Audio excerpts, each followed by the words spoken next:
Hello बच्चों, चलिए प्रश्न को पढ़ते हैं। इसमें लिखा है नाइट्रोजन नाभिक 7n14 की बंधन ऊर्जा मिलियन इलेक्ट्रॉन वोल्ट में ज्ञात कीजिए। और बच्चों mn अर्थात बच्चों इस नाभिक का द्रव्यमान हमें यहाँ पर दिया गया है। तो चलिए बच्चों इस प्रश्न की मूल अवधारणा देख लेते हैं।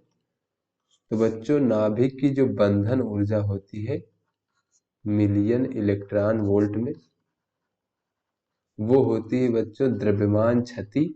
द्रव्यमान क्षति को बच्चों हम लोग डेल्टा एम से प्रदर्शित करते हैं गुणे 931 मिलियन इलेक्ट्रॉन वोल्ट। और जो बच्चों ये द्रव्यमान क्षति होती है ये इसे हम यू में प्रदर्शित करते हैं बच्चों। तो चूंकि जो एक यू द्रव्यमान होता है वो 931 मिलियन इलेक्ट्रॉन वोल्ट ऊर्जा के समतुल्य होता है, इसलिए बच्चों द्रव्यमान क्षति को 931 मिलियन इलेक्ट्रॉन वोल्ट से जब गुणा कर देंगे तो हमें बंधन ऊर्जा प्राप्त हो जाएगी। तो बच्चों ये द्रव्यमान क्षति ये होता है कि नाभिक जो है वो प्रोटॉनों तथा न्यूट्रॉनों से मिलकर बना होता है बच्चों। तो उनके मिलके बनने से बच्चों जो द्रव्यमान में कमी आ जाती है वही नाभिक में बंधन ऊर्जा के रूप में संचित हो जाती है। तो बच्चों द्रव्यमान क्षति में इस प्रकार से ज्ञात करेंगे कि न्यूक्लियानों का कुल द्रव्यमान बच्चों, तो न्यूक्लियान अर्थात नाभिक के कण अर्थात प्रोटॉन और न्यूट्रियन। बच्चों न्यूक्लियानों का कुल द्रव्यमान, उसके बाद बच्चों जब नाभिक बन गया तो नाभिक के द्रव्यमान को घटा देंगे तो द्रव्यमान की क्षति हमें प्राप्त हो जाएगी। नाभिक का द्रव्यमान, बच्चों न्यूक्लियानों में हमारे प्रोटॉन और न्यूट्रॉन आते हैं। तो यहाँ से बच्चों देख लेते हैं कि प्रोटॉन का द्रव्यमान कितना होता है। एक प्रोटॉन का द्रव्यमान बच्चों, एक प्रोटॉन का द्रव्यमान होता है 1.00783 यू। और बच्चों इसी प्रकार देख लेते हैं न्यूट्रॉन का द्रव्यमान कितना होता है। तो बच्चों न्यूट्रॉन का द्रव्यमान होता है 1.00867 यू।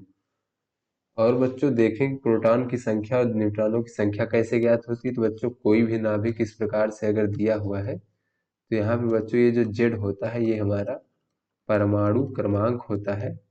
और बच्चों परमाणु क्रमांक के बराबर ही नाभिक में प्रोटॉनों की संख्या होती है, प्रोटॉनों की संख्या। और बच्चों अगर हम न्यूट्रॉनों की संख्या देखें तो न्यूट्रॉनों की संख्या ज्ञात करने के लिए बच्चों जो द्रव्यमान संख्या होती है जो कि ए से प्रदर्शित किया जाता है उसमें से प्रोटॉनों की संख्या को हम घटा देंगे।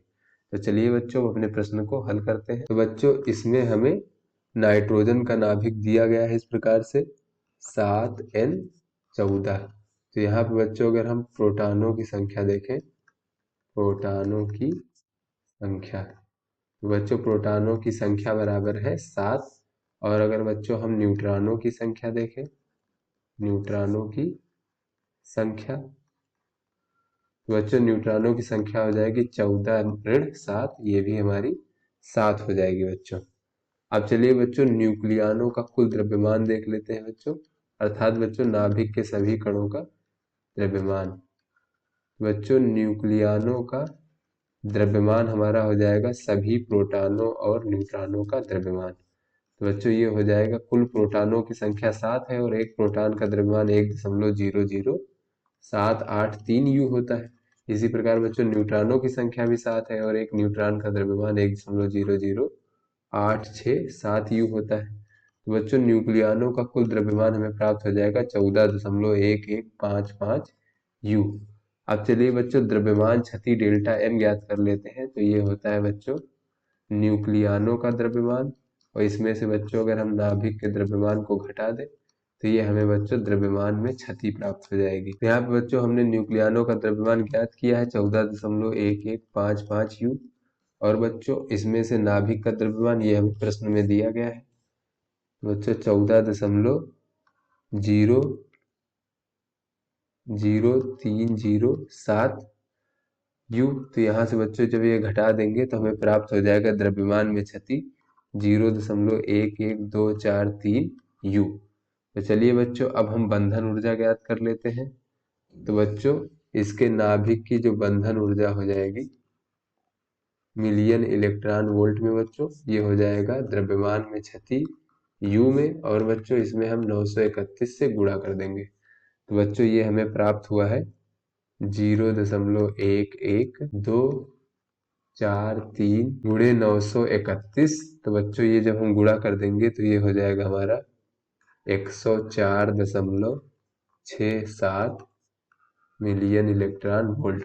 तो बच्चों ये हमारे नाइट्रोजन के नाभिक की बंधन ऊर्जा हो गई। तो आशा करते हैं आपको समझ में आ गया होगा। धन्यवाद।